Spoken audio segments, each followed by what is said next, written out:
Hello everyone, and welcome back to part 2 of creating the minion. So we start off by creating the hands.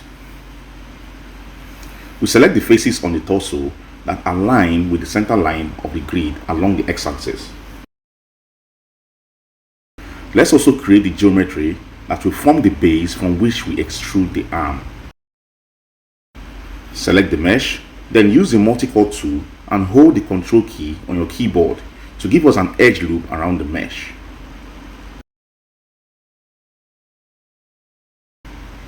Now select the single edge loop formed and bevel it to give us extra edge loops to work with.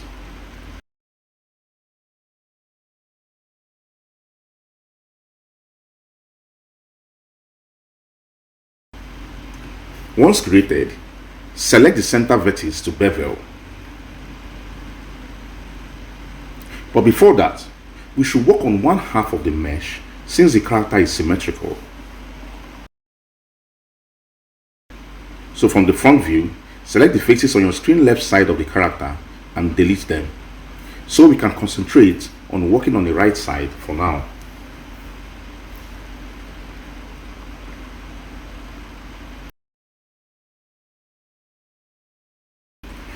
Bevel the vertex to create the base of the arm.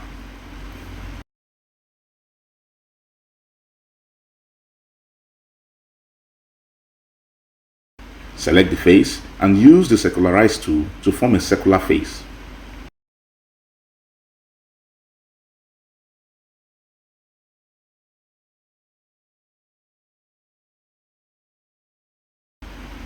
On the floating dialog box of the circularize tool, add one level of division.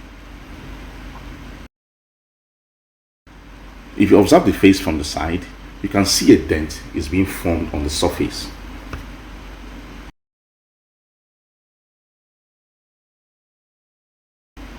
On the dialog box, change the alignment to surface average to get rid of this dent.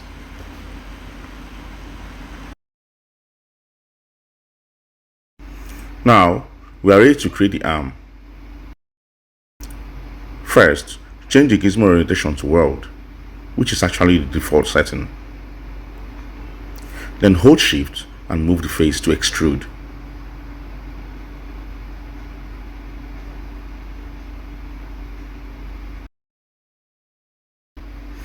Down at the bottom of the mesh, we mistakenly deleted the face.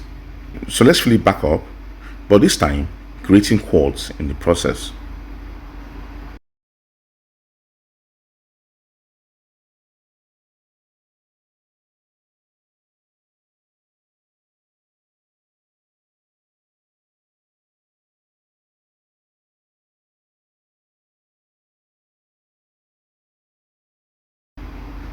Slide the edges to position the point from which we will create the leg.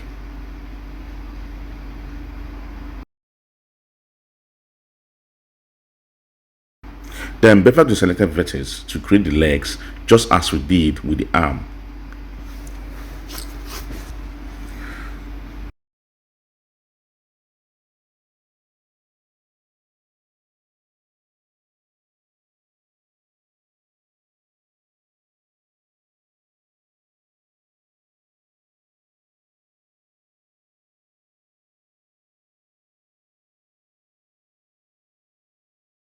Now we have the leg and the arm all extruded.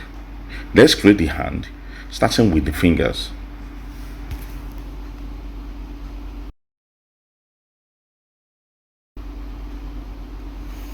Create a cylinder with 8 sides to keep things simple.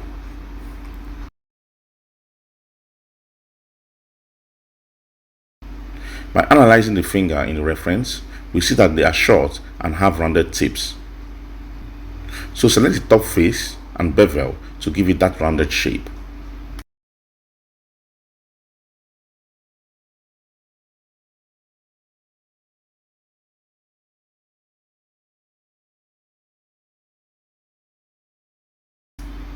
Also remember to create quads at the top.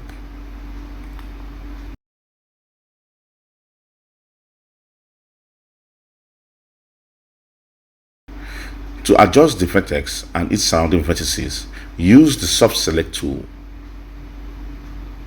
Press B on your keyboard and shrink or expand the coverage by pressing your middle mouse button. Then press B again to exit the tool when you're done.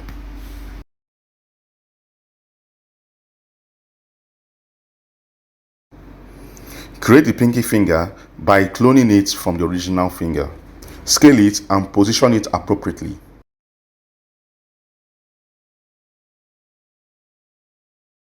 Then, mirror the pinky finger on the x-axis to create the thumb.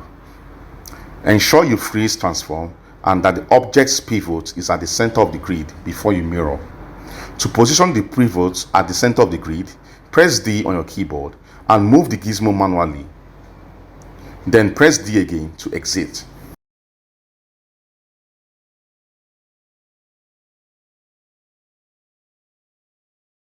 Also, to ensure that the newly mirrored object is not combined with the parent object, uncheck the mesh tool on the mirror settings.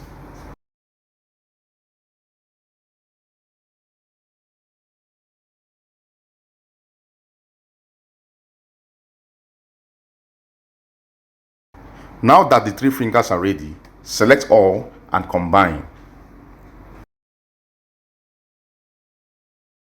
We need to connect the fingers now. We connect the opposing edges between the fingers with the bridge tool.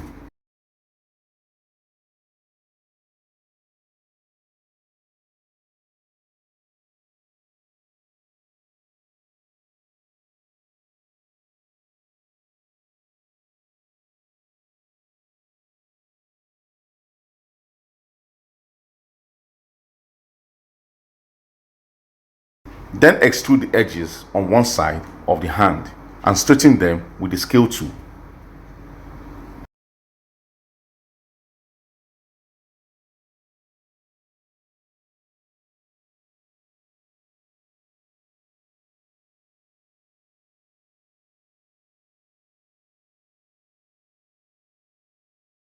Do the same for the back side of the hand as well.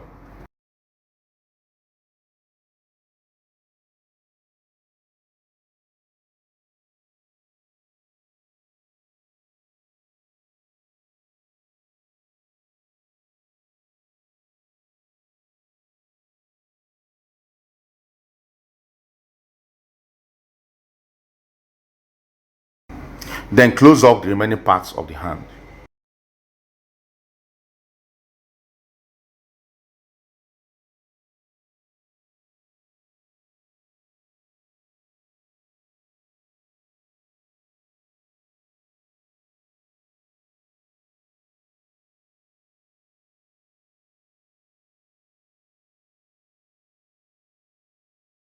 Continue tweaking the hand to match the shape in the reference.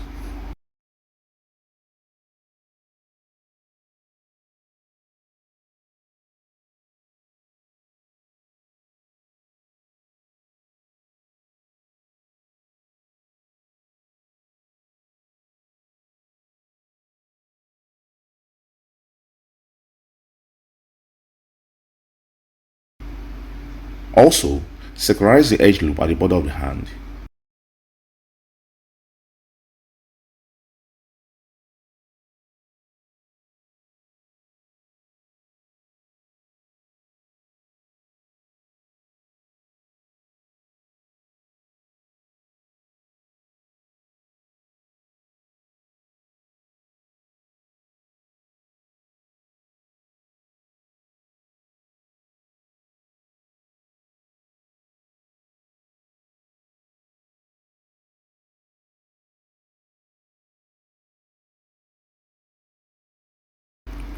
In trying to connect the hand with the arm, notice their edges do not match.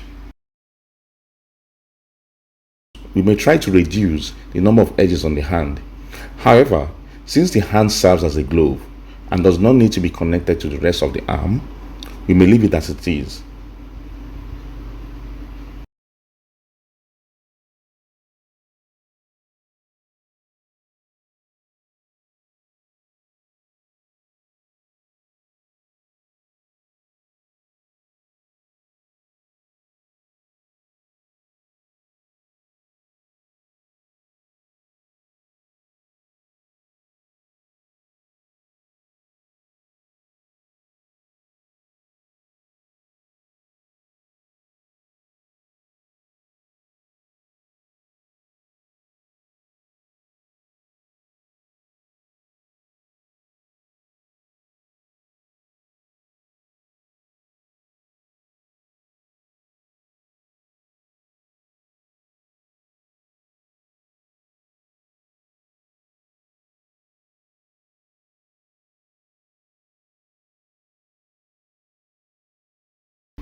For the base of the arm, we need more edge loops to make rigging and animating the arm much easier. So we bevel the selected edge loop.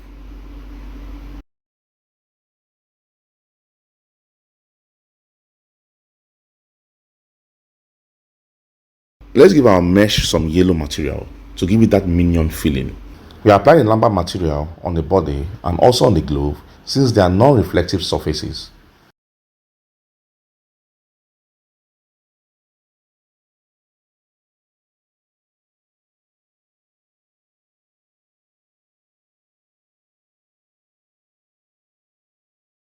We then proceed to creating the shoes. First extrude the bottom faces to create the heel of the shoe.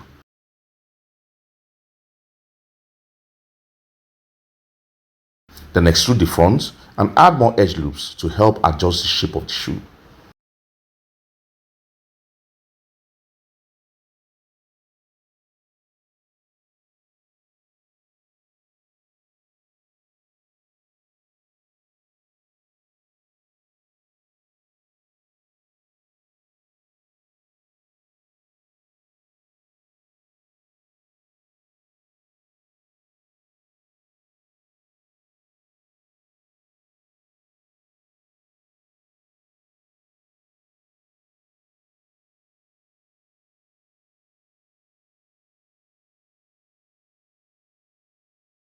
In creating such curvy objects, ensure you regularly use the smooth preview by pressing the number 3 on your keyboard. Keep tweaking till you get the desired shape of the shoe.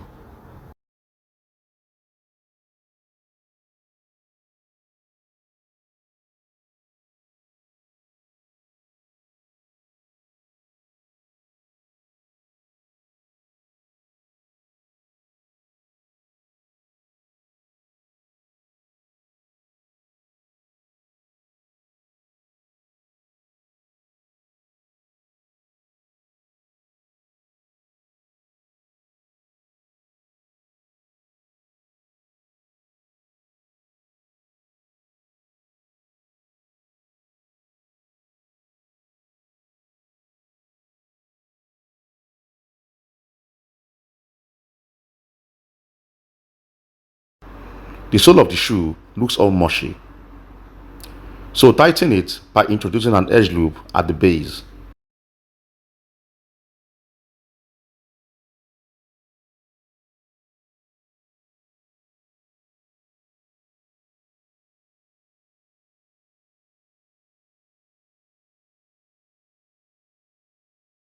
Separate the shoe from the rest of the mesh by selecting the faces and using the extract tool. Now add a blend material with a black color to highlight the shine of a polished shoe.